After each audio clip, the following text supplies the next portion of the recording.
A lot of conversations being had on AI, on sustainability, on lots of topics, but also a lot of sidelines conversations about the global economy. And we want to have a frontline conversation right now on that topic, amongst others. Stephen Schwarzman is joining us, Blackstone co-founder, chairman, and CEO of the firm with about $1 trillion in assets under management. Thank you so much for being here. Well, thanks for inviting me. So what are you hearing on the global economy from the folks who are gathered here? And is it changing what kind of your perceptions are of what growth is going to look like this year? Well, growth is pretty good, surprisingly. Really held up by the consumer. The consumer had lots of extra savings as a result of staying home during COVID and being paid the same, but not having the expenses that they'd have of commuting and buying their lunch out and things of that type, and they've been spending their money. When they started running out, they enjoyed the spending so much they're borrowing money, and then to the extent they have money in the stock market, the last quarter had explosive appreciation, and people tend to spend not a percentage of their income, but they spend a percentage of their wealth. So if you make a killing and you have an extra $10 million that happens through some circumstance, you always end up spending more money because you feel that you have more. And so we have those three factors that have washed into the economy. Nevertheless, with higher interest rates, we can feel the economy slowing.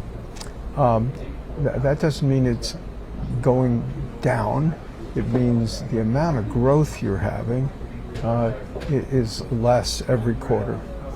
So we also see that inflation has really been tamed much more than has been reported publicly.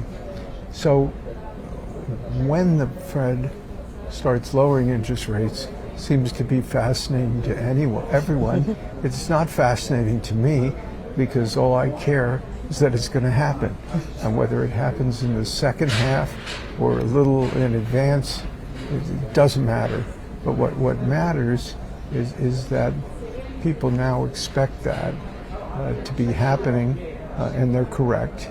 And that'll create a better market environment and will most probably keep us out of a recession.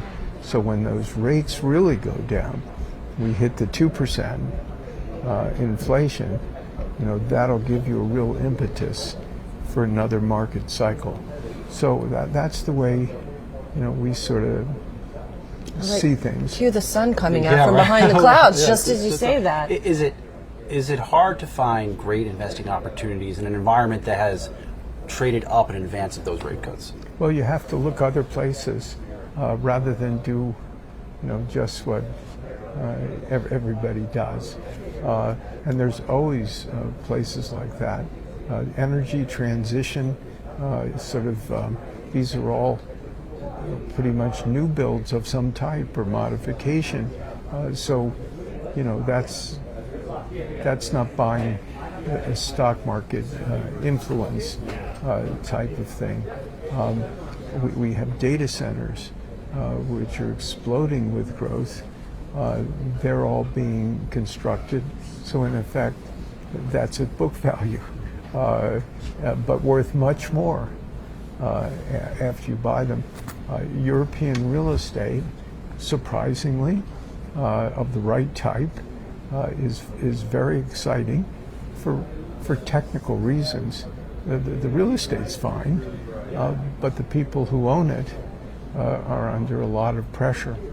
And they're under pressure because in Europe, hard for Americans to understand, they had negative interest rates. So if you were borrowing money, it really didn't cost you very much. Now it costs you 500 basis points more.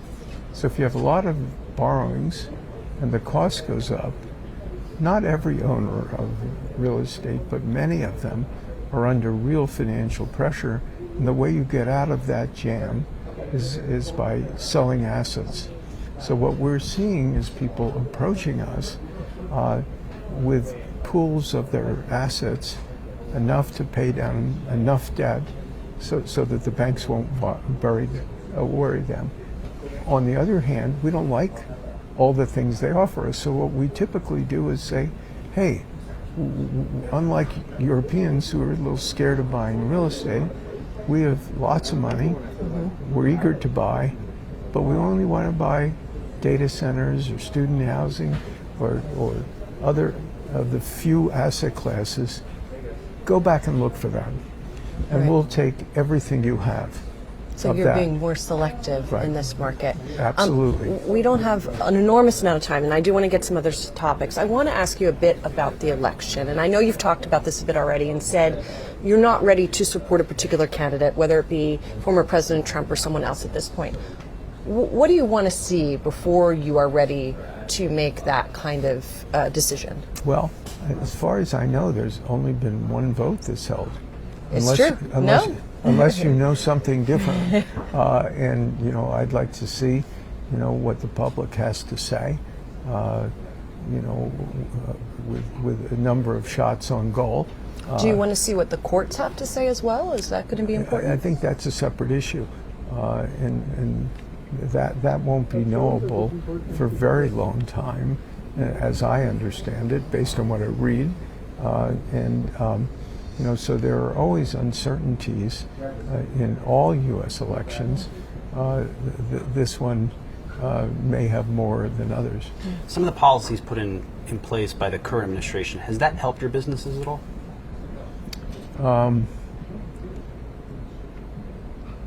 I'm struggling on this one.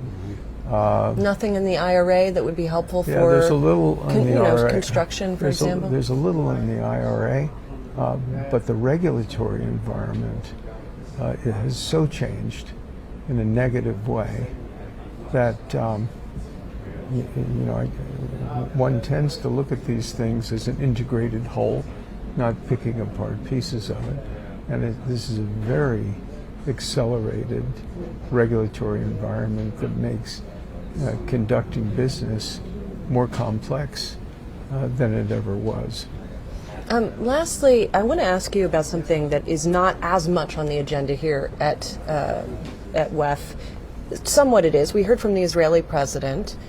We heard from some of the families whose loved ones are still being held hostage by Hamas. And I'm just wondering how if you think that there has been enough global discussion of anti-Semitism and about the war in Israel here and globally. Well, I think discrimination against any group of people is un-American. We don't believe that. We believe, certainly at Blackstone, that everyone's equal, and that, it doesn't matter, what ethnic group they're in. It doesn't matter what religion they believe in. It doesn't matter to us what gender they have or what their sexual preferences are. So when you see something, like anti-Semitism, it violates not only our core beliefs, but based on those congressional hearings, it violated the core beliefs of almost everybody,